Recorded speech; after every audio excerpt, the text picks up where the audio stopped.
జాగృతి అధ్యక్షురాలు కవిత పార్టీ ఏర్పాటుపై పనులను స్పీడప్ చేసిందా? ఇప్పటి వరకు కవిత ఏం మాట్లాడినా కారు పార్టీలో ఓ అలజడి మొదలయ్యేది. కానీ ఇప్పుడు ఆ డోస్ పెంచారు కవిత. ఏకంగా బీఆర్ఎస్లో అసంతృప్తి నేతలను టార్గెట్ చేసేలా ఉన్నాయి ఆమె వ్యాఖ్యలు.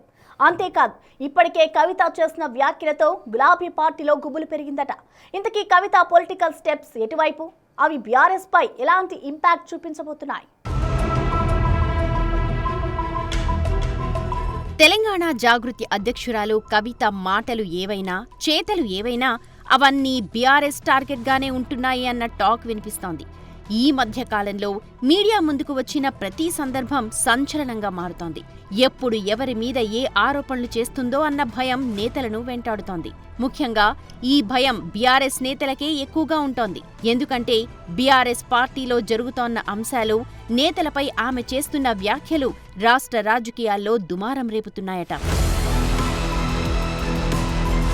తాజాగా కవిత మరో బాంబు పేల్చింది. బీఆర్ఎస్ పార్టీలోని కీలక నేతలు తనతో టచ్లో ఉన్నారని చేసిన వ్యాఖ్యలు ఇప్పుడు హాట్ టాపిక్ గా మారాయి. బీఆర్ఎస్ పార్టీలో చాలా మంది నేతలు, ఉద్యమకారులు అసంతృప్తితో ఉన్నారని, బీఆర్ఎస్ ను వీడి జనం బాట పట్టాక అసంతృప్తి నేతలు నాతో టచ్ లోకి వచ్చారు అంటూ చేసిన కామెంట్స్ కారు పార్టీలో సంచలనంగా మారాయట. కవితతో టచ్ లో ఉన్న ఆ నేతలు ఎవరు? ఎందుకు బీఆర్ఎస్ పార్టీని వీడాలనుకుంటున్నారు? ఎందుకు సంప్రదింపులు చేస్తున్నారు అనేది ఇప్పుడు గులాబీ పార్టీలోనూ చర్చకు తెరలేపాయట. అంతేకాదు, ఎక్కడ ఛాన్స్ దొరికినా బీఆర్ఎస్ పార్టీకి చురకలు అంటించడమే ఆమె పనిగా పెట్టుకున్నారు. అవినీతి చేశారు, అశ్రద్ధ చేశారు అంటూ విమర్శలు, ఆరోపణలు చేస్తూ స్పీచ్లిస్తున్నారు కవిత. అది ప్రాజెక్ట్ అయినా, రైతాంగ విధానమైనా, ఇలా టాపిక్ ఏదైనా అందులో బీఆర్ఎస్ ను టార్గెట్ గా చేసుకోవడం ఇప్పుడు కామన్ గా మారింది కవితకు. చెనాకా కొరాట అయితే అదో గమ్మత్ కథ. 300 కోట్లతో స్టార్ట్ అయింది, 600 అయింది, 900 అయింది, 2000 కోట్లు అయింది. ఈ ఎస్టిమేషన్ ఎందుకు పెరిగిందో ఏమైంది అన్నది అది బీఆర్ఎస్ హయాంలోనే జరిగింది. నేనేం కాదని అంటలేను. ఎందుకు పెరిగిందో ఏందన్నది మరి బీఆర్ఎస్ ప్రజాప్రతినిధులు ప్రజలకు వివరణ ఇచ్చుకోవాలి. సరే, పోనీ 2000 కోట్లు అయింది.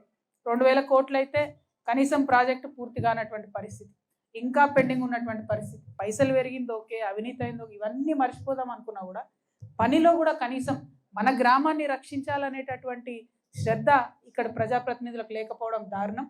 ఇటీవలి కాలంలో బీఆర్ఎస్ లో జరుగుతోన్న పరిణామాలపై కవిత స్పందిస్తూనే ఉన్నారు. పార్టీలో జరుగుతోన్న పరిణామాలను కవిత బయటకు చెబుతున్న పరిస్థితులు ఉన్నాయి. బీఆర్ఎస్ నేతలు అసంతృప్తిగా ఉన్నారు అన్న కామెంట్స్ చేయడం వెనుక కవిత వ్యూహం ఏంటి అనేది చర్చనీయాంశంగా మారింది. బీఆర్ఎస్ సీనియర్ నేతలు టచ్ లో ఉన్నారని వ్యాఖ్యలు చేయడం ద్వారా బీఆర్ఎస్ పార్టీని డీమోరల్ చేసేందుకు మాట్లాడుతున్నారా, లేదా నిజంగానే నేతలు టచ్ లో ఉన్నారా అన్న దానిపై పొలిటికల్ సర్కిల్స్ లో జోరుగా చర్చ నడుస్తోందట.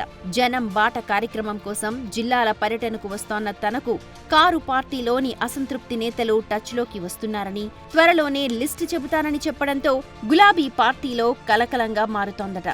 కవితకు టచ్ లోకి వెళ్లిన ఆ నేతలు ఎవరు అనేది ఆరా తీస్తున్నట్టు పార్టీలో గుసగుసలు వినిపిస్తున్నాయట.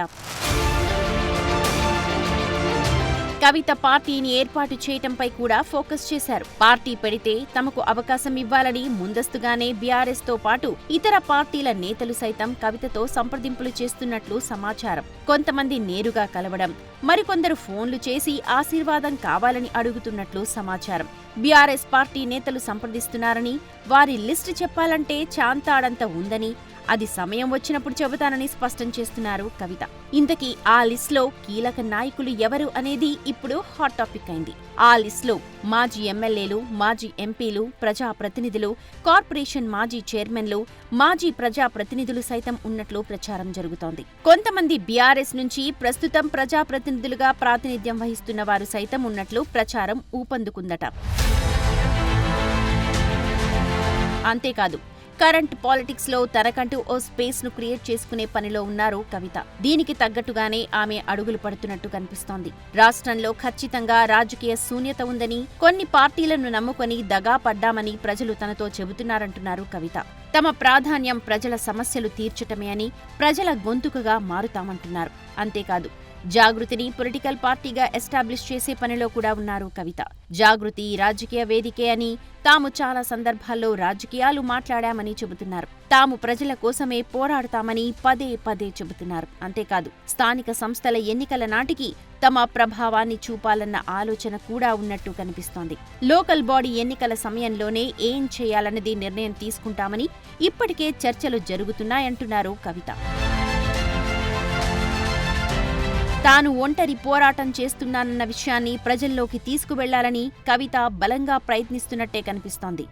తనను వారి బాణం, వీరి బాణం అని అంటున్నారని, కానీ తాను తెలంగాణ ప్రజల బాణాన్ని అంటూ స్టేట్మెంట్స్ ఇవ్వడం ఇందులో భాగంగానే కనిపిస్తోంది. అంతేకాదు తనకు అన్యాయం జరగడం వల్ల పార్టీ నుండి బయటకు రాలేదని, అవమానం జరిగింది కాబట్టే ఆత్మగౌరవం కోసం బయటకు వచ్చానని చెప్పడం చూస్తుంటే ఆత్మగౌరవం అనే కాన్సెప్ట్తోనే ఆమె ప్రజల్లో మద్దతు కూడగట్టుకునే ప్రయత్నం చేస్తున్నట్టు కనిపిస్తోంది.